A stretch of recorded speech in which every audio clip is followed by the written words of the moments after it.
మునగాకు కారం పొడి తయారు చేసుకోవడానికి కావాల్సిన పదార్థాలు ఏంటంటే, ముందుగా మునగాకుని తీసుకొని రెమ్మలు కొమ్మలు లేకుండా ఈ మునగాకుని శుభ్రం చేసేసుకున్న తర్వాత ఈ మునగాకుని ఒక 2-3 సార్లు బాగా వాష్ చేసేసుకోండి.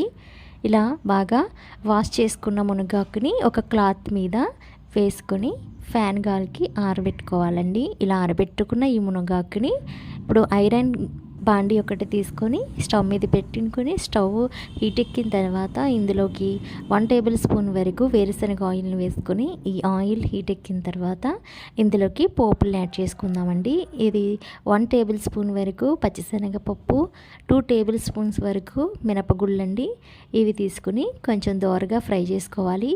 దోరగా ఫ్రై అవుతున్నాయి అన్నప్పుడు ఇందులోకి 2 టేబుల్ స్పూన్స్ వరకు ధనియాలను యాడ్ చేసుకోండి. ధనియాలు ఎక్కువగా యాడ్ చేసుకోవాలనుకునే వాళ్ళు ఇంకొక టేబుల్ స్పూన్ వరకు యాడ్ చేసుకోవచ్చు.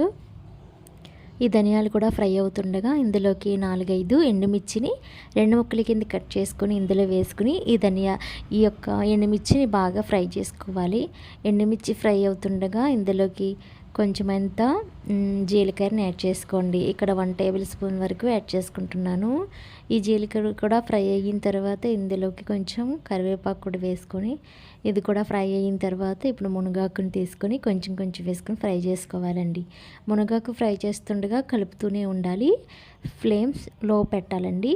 సిమ్లో పెట్టే మనం ఫ్రై చేసుకుంటే ఈవెన్గా ఫ్రై అవుతుంది, తొందరగా మాడదు. బాగా ఫ్రై అయిన తర్వాత స్టవ్ ఆఫ్ చేసిన తర్వాత కూడా ఒక 2-3 మినిట్స్ పాటు ఇలా కలుపుతూనే ఉండాలండి. లేదంటే ఈ ఐరన్ బాండి హీట్ వల్ల మాడిపోతుంది. ఈ విధంగా బాగా చల్లారబెట్టేసుకున్న తర్వాత ఒక మిక్సీ జార్లోకి తీసుకొని ఈ ఆకుని ఇప్పుడు రుచికి తగ్గట్టుగా సాల్ట్ని అలాగే 4-5 ఎల్లుల్లిపాయ రబ్బల్ని వేసుకుని మెత్తగా గ్రైండ్ చేసేసుకోవాలండి. గ్రైండ్ చేసుకున్న ఈ పౌడర్ని ఒక స్టీల్ జార్ లేదంటే ఒక గాజు స్టోర్ చేసుకోండి.